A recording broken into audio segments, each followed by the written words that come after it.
So the conversation goes something like this.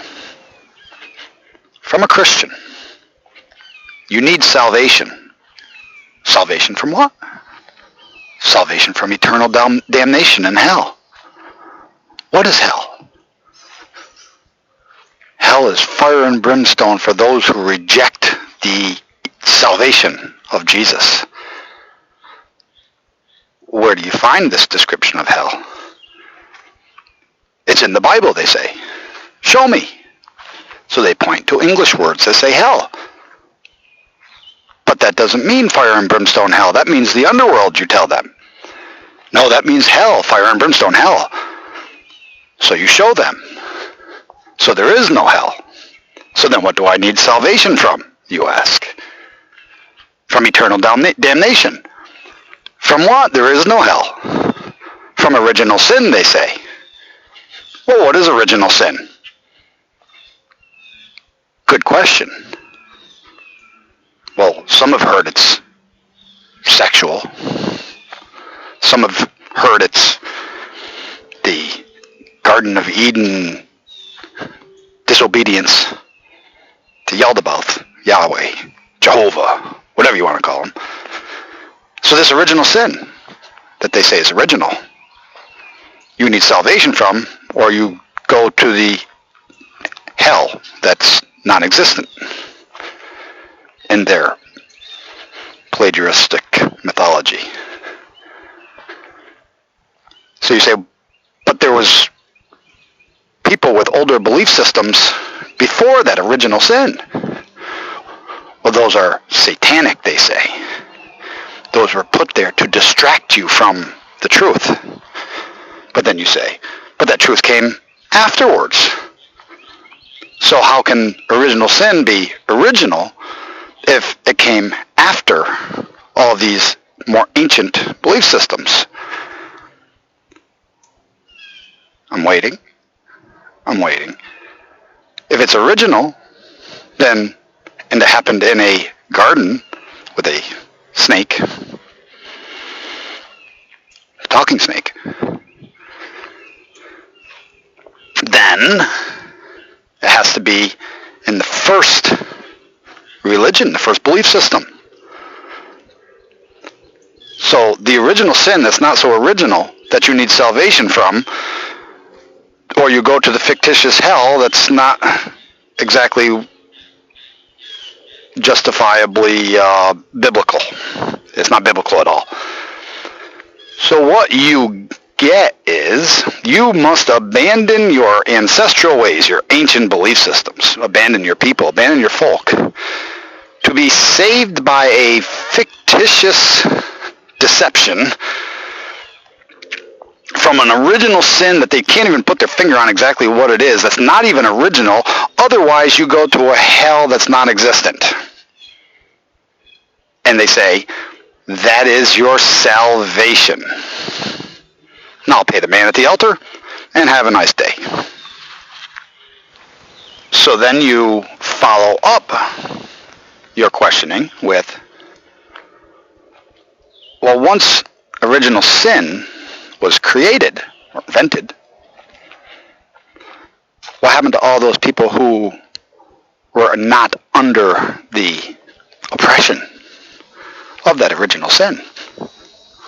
Are they in that fictitious hell? Or better yet, the better question is, after original sin was invented, and before our ancestry heard anything about this original sin, what was happening? What about their salvation? They had no idea that any of this original sin new doctrine was even out there.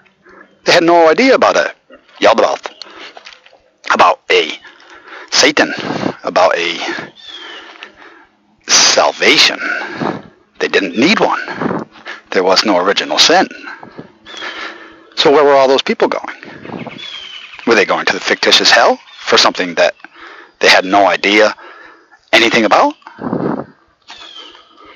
Don't you think a monotheistic, all-powerful deity would give his love and knowledge and edicts. That's interesting. To everyone at the same time, so that no one experienced pain and suffering in eternal damnation and torment in that fictitious hell. So what we have is, from the time original sin was invented,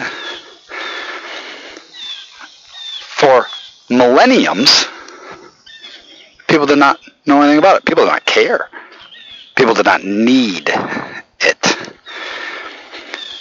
But then we have a salvation that's invented. Another deception. They say, oh, but he is a physical person. That's only found in one text. And that text would be the Bible. Nowhere else. So we have to say, well, okay, in order for us to believe in your salvation, we have to first say that your one text that includes anything about it is the authority. And everybody else that, saw this guy walking on water and earthquakes and dead people rising up out of the ground and running around cities and all this other kind of stuff, turning water to wine, just forgot to document it. But then even after that, let's just say it's authentic. And that up until 70 AD, Jerusalem was in full function at the temple. But when did conversions in Europe start taking place? Hundreds of years later. So from original sin, just to the supposed Savior, you have thousands of years of our people dying. But held accountable to original sin? Well, they'll say God is just, or God winked. That's a good one. God winked at those times. So, for thousands of years, from original sin to salvation, you have, I don't know what. They go to a fictitious hell, according to them, according to the popes, according to Radbod, when he asked the Pope at his baptism, yeah, that's where the ancestors go. Surely they burn in hell, he said. For something they never heard about, something they never knew. So then, this religious faction that has the enlightened knowledge of salvation that everybody needs, they deliver it by brute force. Who goes to hell on that one? The people that had absolutely no idea that they were even in need of a salvation, or that they were held under some edict of original sin, or the people who were slaughtering the other people to try to get them in conformity and subjugation to the government that was sponsoring their new religion. Which one goes to the fictitious hell?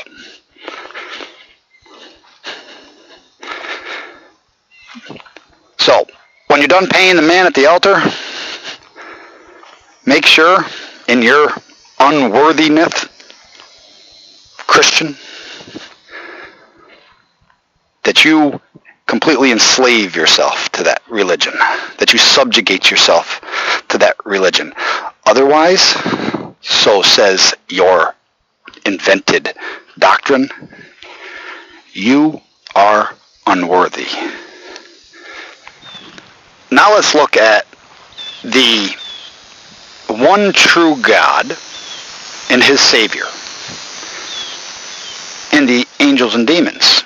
Because, Christian, you're attempting to convince me that I need a salvation.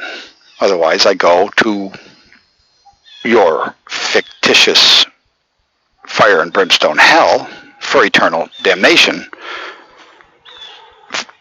for an original sin that you cannot clearly define and which is clearly not original. So let's talk about this one true God and his salvation. Is he the Jehovah that you want me to believe in modern times right now, and his son, Jesus, Yaldabaoth and his son. Is that who I need to subjugate myself to? Pay money to ensure that I obtain the rescue of my ancestors from purgatory? Or is it the other one true God that predates Christianity by about 1,000 years? Zarathustra. See, he had the government-sanctioned religion under the Persian Empire of Zoroastrianism. And that religion, 1,000 years before Christianity and about 400 years before Judaism with their original sin, somehow had the one true God, Ahura Mazda. And lo and behold, they even had salvation. Salvation from what? There was no original sin. This was 400 years before Judaism. Wait a minute. How could they have a one true God 400 years before the one true God called Yaldabaoth, Jehovah, and 1,000 years before salvation, they had a salvation? How could this be? Which one is the one true God that I need salvation from, allegedly? One thing that must be remembered about Zarathustra and his government-sanctioned religion of the Persian Empire is he did the same thing that Judaism, Christianity would later do, and that is he plagiarized the older gods, the ancient gods, the older belief systems that were around him, part of the Rig Veda, the Aryan texts of the Rig Veda. He just picked one and made it the all-powerful. The rest he turned into angels and demons, the nature spirits, the Vividevas, the Vanir. He made into demons, Devas. The Aesir, he made into angels. The ancient gods, all he did was manipulate who they were to create a false monotheistic religion, which predated all of the others. So if I put a whole bunch of Zoroastrians from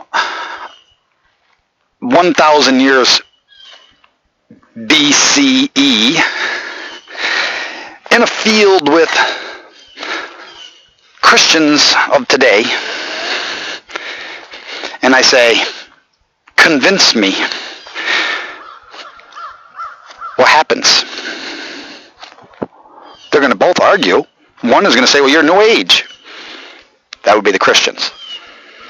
The Christians are going to turn around and say, you're satanic. And meanwhile, our ancestors not only did not need a salvation and didn't care about what was spinning around down there in the sand with one true gods and saviors, they were living happily, enjoying life, not worrying about a salvation from death, because hell is fictitious. Fire and brimstone hell, that is. So you see, 400 years before Judaism was created, invented, plagiarized from surrounding texts, 1,000 years before Christianity did the same thing, which they're the bastard son of Judaism. So is Islam. They're brothers. Christianity and Islam play off each other under the fatherly head of the Abrahamic cult called Judaism. They're all bloody, chaotic, sexually depraved cults that get the sanction of government and then try to mandate compliance and subjugation from everyone else. And if you don't, simple. They kill you. I hope you had that salvation already locked up tight before they killed you. Otherwise, you go to their fictitious hell.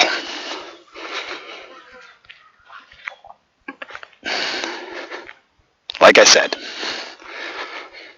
our ancestors had their true beliefs, their ancient beliefs, their ancient ways. It's in our blood. It's part of our DNA. We don't need these deceptions to try to make us feel eternal in some mercy way. Forgive me, I'm unworthy. Wake up. Open your eyes. These are all just deceptions. And if you believe them, you're nothing more than a slave.